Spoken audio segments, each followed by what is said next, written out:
Hi, I'm Perry Atkinson, General Manager here at theDove. Hey, check out our other videos and check out our website at thedove.us. Well, today I have the opportunity to interview somebody that I've been looking forward to talking to for quite some time. His life story is absolutely phenomenal. It's a miracle. And maybe you have heard about him or read about him. His name is Martin Pistorius. He has authored a book entitled Ghost Boy. And his story is fascinating, where he has basically was in a coma for over since the age of 12 for many, many, many years, and came out of it. And today he's living a normal life. And so we are really honored to have him with us today. And Martin, what a joy to see you and to have you with us. Thanks for being with us today. And maybe you can help us a little bit. You became ill when you were about 12 years old, and can you remember anything before that?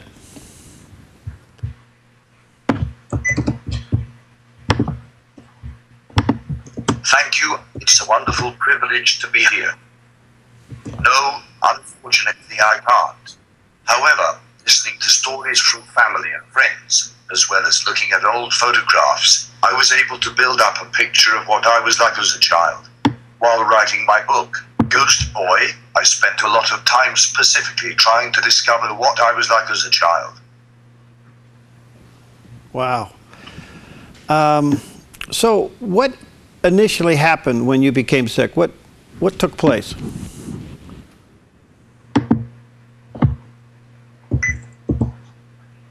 As I mentioned, I don't remember it, but apparently I came home from school one day not feeling well. My condition steadily got worse. The doctors ran all kinds of tests, and I tested positive for cryptococcal meningitis and TB of the brain and was treated for both. My body weakened and I lost the ability to control my movements and speak. I slipped away, becoming trapped inside my body. At first I wasn't aware of what was going on, and everyone believed I had the intelligence of a 3-month-old, and my parents were told that they should take me home to die. But I didn't die, and about 4 years later I began to very gradually become aware and conscious of what was going on around me. But nobody noticed I was there. Wow. Do you remember the first time that you became aware of things going on around you when you became ill? Yes and no. My awareness was something that happened gradually. So it wasn't like one moment I was asleep and the next moment I was awake. It is quite difficult to describe, but I often say that it is sort of like looking at a grey, completely out of focus image, and then gradually the colors start to flow back, and the image becomes clearer and clearer until it is crystal clear and in vibrant color. As my awareness returned, it took me a while to fully comprehend that I was trapped inside my body. Of course, as the reality dawned on me that not only was I trapped in my body, but that I was probably going to spend the rest of my life in this state was something I really struggled with. Wow. Here you are, you're fully aware of what's happening, but you're completely unable to do anything about it. That must have been a terrifying experience.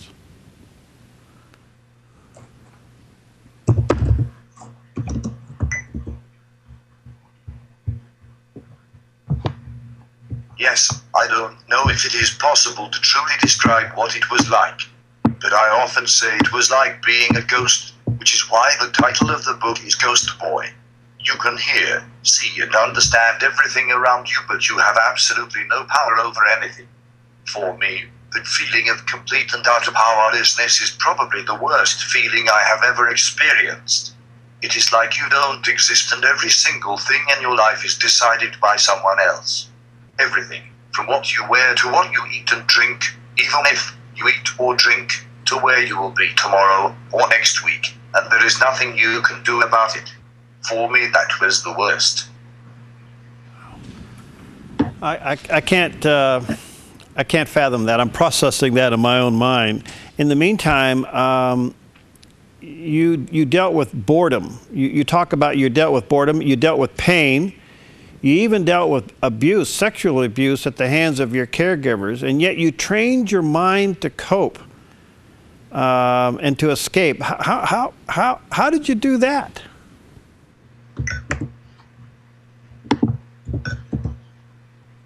Mostly through escaping into my mind.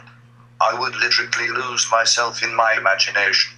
I'd imagine all sorts of things, like being very small and climbing into a spaceship and flying away, or that my wheelchair would magically transform into a flying vehicle a la James Bond, with rockets and missiles. I also began to take note of how things changed over time.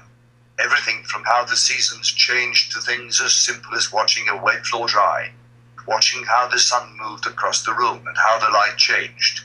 Another favorite of mine was if there happened to be an insect of some or other kind, and even better more than one, then I could pretend they were racing each other. I would literally live in my imagination. I'd have conversations with myself and other people all in my head. I'd imagine I was doing all sorts of things. I would live inside my mind, sometimes to such an extent that I became almost oblivious to my surroundings. Wow. Boy, there's so much here. Tell us about watching Barney over and over again. That's kind of strange, but how did that happen? What did that mean to you? I often spent my days positioned in front of the TV watching Barney playing over and over. To this day, I hate Barney. Not that I have anything against Barney, but it triggers memories and emotions which are really difficult for me. It's not just Barney, there are a number of other triggers. But I think in a way because Barney is so happy and jolly, and I wasn't, it made it worse. But yeah, at the same time, I can see the funny side to it now. Now, for those watching and listening, Martin, we have prepared these questions and answers because he cannot respond normally, so he uses devices to respond. And I just want to ask one little question here, Martin, and maybe you can shake your head yes or no. All this time you're in a coma, is that correct? All this time?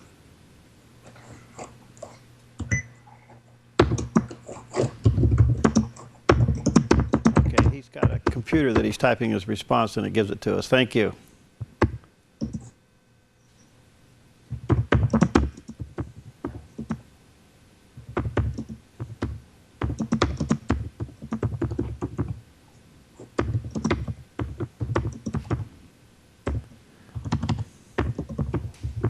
I was in a vegetative state, not a coma, but yes, I was trapped inside my body. Wow. Talk about the day you heard your mother say that she wished you were dead. How did you feel, and did you ever wish that?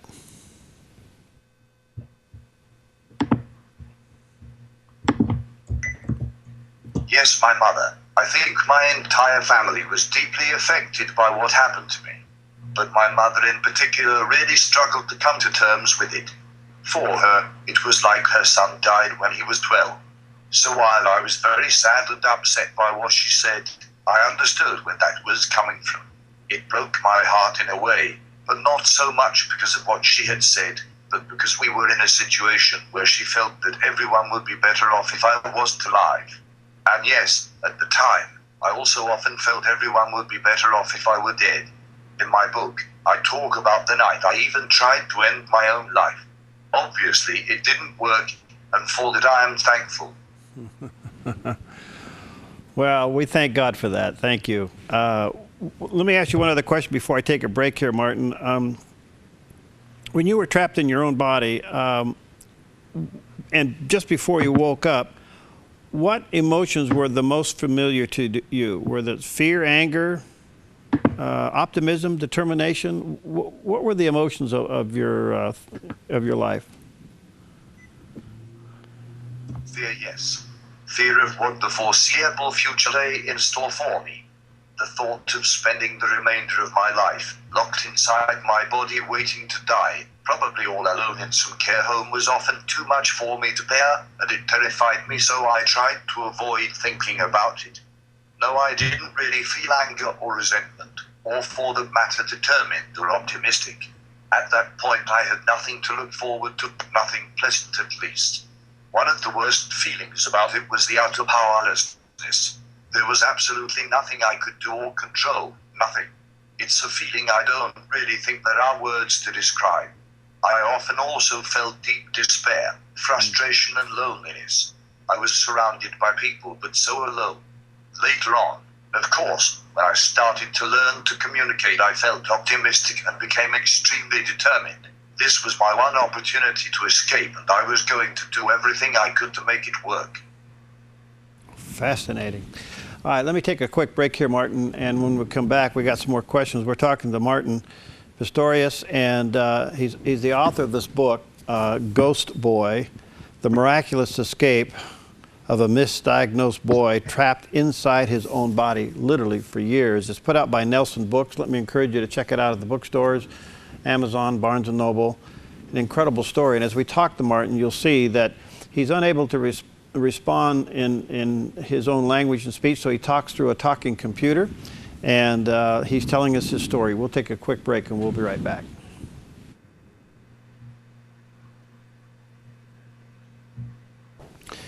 Okay, we're back today, and we are so honored to have with us a very special guest. Martin Pistorius was with us today, and his own personal story is just unbelievable. It's miraculous, where he spent years in a coma as a young boy, and he came out of it. And while he was in a coma, he was very aware of all the things that were going on and being said around him, and he's sharing that story with us today. It's also in book form. It's entitled Ghost Boy, The Miraculous Escape of a Misdiagnosed Boy Trapped Inside His Own Body. And there's a picture of it there on the screen. It is put out by Nelson Books, and let me encourage you to check it out online at Barnes & Noble, also at the bookstores. I think you'll find it to be very, very inspiring. And again, Martin today is unable to talk to us normally with speech, so he talks to us through basically his talking computer. And we've kind of prearranged some of these questions with him today so he can express to us his thinking and his feelings. And again, thank you, Martin. What an honor to have you. Well, this whole story has just got me on tilt. But all right, let's go up to your recovery. Tell us about your recovery. I just can't imagine you sensing all of that, being in a coma, and now you're coming out of it. Tell us about your recovery. I was taken for testing in 2001, where communication experts discovered that I could indeed understand what was going on around me and could even respond to basic commands. It took me a while to get the right equipment and to learn how to use it. So at first I was kind of limited to saying very basic things like saying I am uncomfortable or I would like something to drink. As I became better at using my communication system, I could say more and start to share my thoughts and feelings. As my mind grew stronger, my body slowly got stronger too. Being able to communicate opened up a new world for me, and it changed everything. New opportunities, new stimulation, new situations and experiences. It gave me and the people around me new motivation. It took a massive amount of work, literally blood, sweat and tears, over many years, and it is something I have to constantly work at, but I am a different person than I was 13 years ago. I can't imagine what your family thought when you snapped out of it.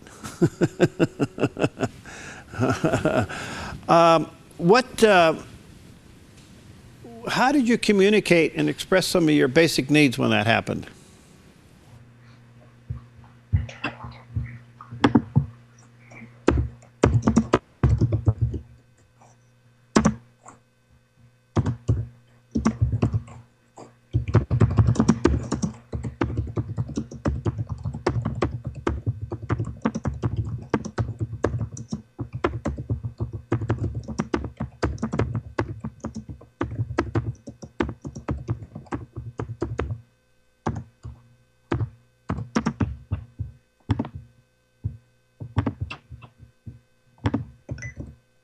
First, a basic communication book with pictures and then later a computer.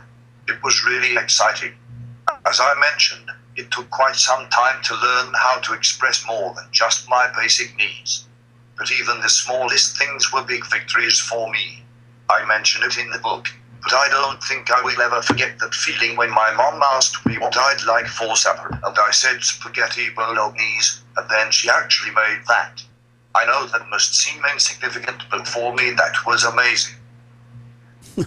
Wow. In some ways, Martin, you were learning, or maybe relearning, everything from reading to socialization.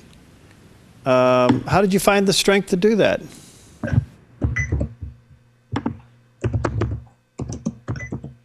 Yes, it was extremely challenging having to learn everything again. At times it was scary too, but very exciting and exhilarating as well. I don't know where I found the strength. I was extremely determined. I worked and fought really hard to get to where I am today. But as strong as I am, this was too big, and I can only say that the strength must come from God. I couldn't have done this on my own. Wow. So as you're coming out of it and you're beginning to regain your life and communication skills and socialization skills, I would assume also that's a lonely time. Did you ever think that you'd be alone forever?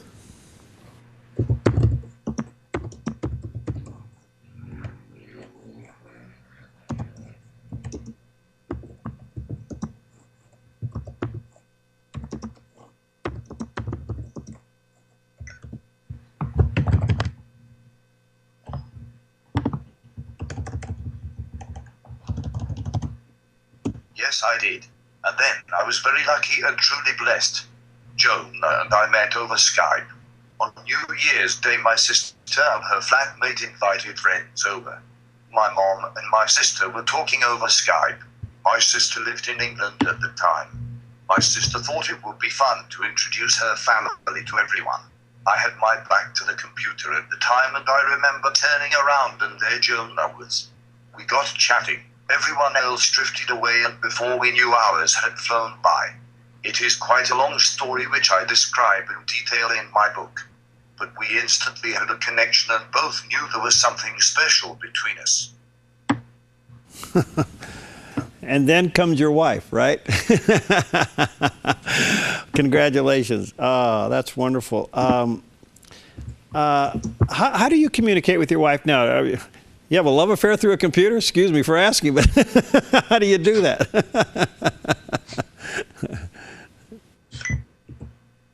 My wife, Jonah, and I have an amazing connection and can often communicate simply with a look, facial expression, or gesture. It is almost like we are connected. I can't tell you how often it happens that I will think something and Jonah will say it. But apart from that, I use a variety of different technologies to communicate depending on where I am and what the situation is. To create my voice, I either use a computer with the Grid software or my iPad with a specialized communication app. I also use an Alpha Smart Neo, which is basically just a small keyboard with a display screen. I sometimes use my phone too if one of my other devices is not freely available. Wow. Her nickname must be Angel. Have they made any discovery on your illness? I mean, looking back now, and obviously you're probably being examined by the medical community. Have they come up with any discoveries about your illness?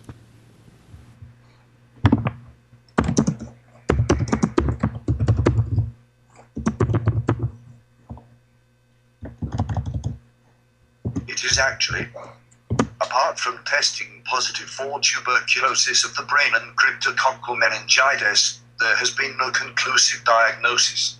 To be honest, the mystery behind illness doesn't bother me at all. I am who I am and I'm okay with that. I don't really dwell on the past or even really think about it.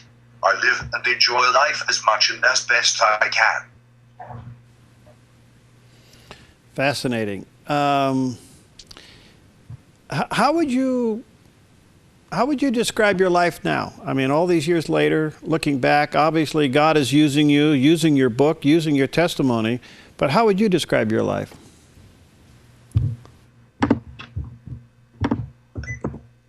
Life is fantastic.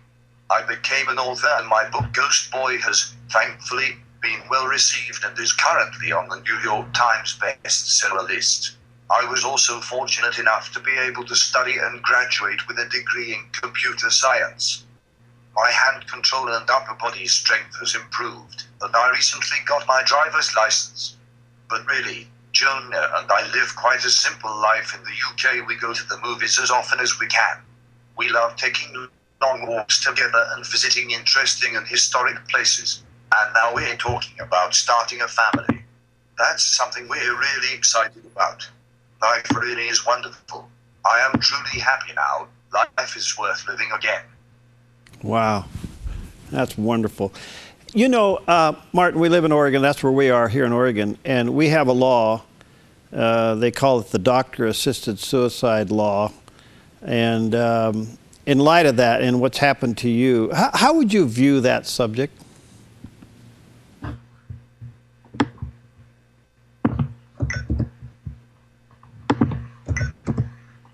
These are complex issues, and I think that each situation is unique, each medical case different. I was not in a hospital being tested for brain activity by doctors or being kept alive by feeding tubes or ventilators. Given what I have been through, I can, to a degree, see both sides of the argument, but find it very hard for me to enter such a loaded debate and don't know if I am wise enough to comment. What I would say is that I feel there is always hope, no matter how faint and distant it may seem. Life can be both precious and fragile. You know, I say a lot on this show, whatever God has saved you from or brought you through, He turns you around and makes you a minister too.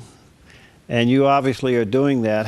And I know we didn't pre-ask this question, but just give me a little feeling. How's your faith today?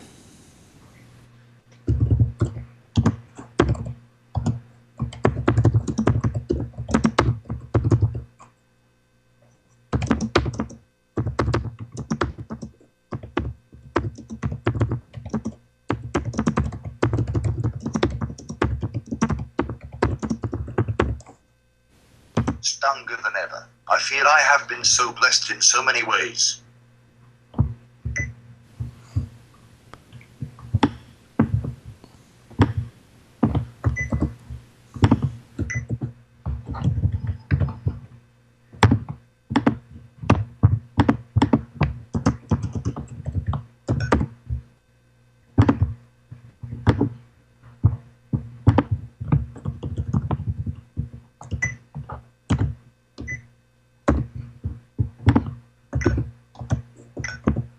Stronger than ever. I feel I have been so blessed in so many ways.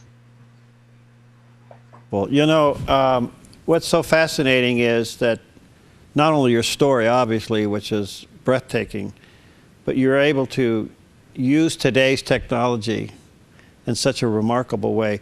Martin, what do you want people to get from your book? This is fabulous. What do you want people to take away from your book?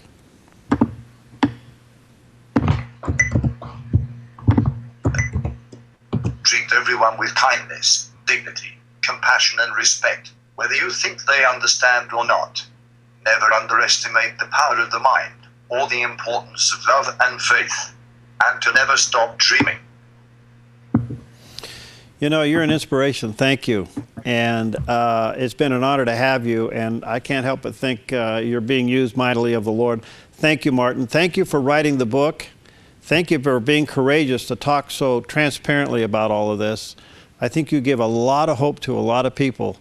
And give your wife a hug for us, okay? I'm pretty sure you're good at that. All right, thanks for being with us today. Okay. Thank you for having me on the show. It's been a privilege to be here. God bless.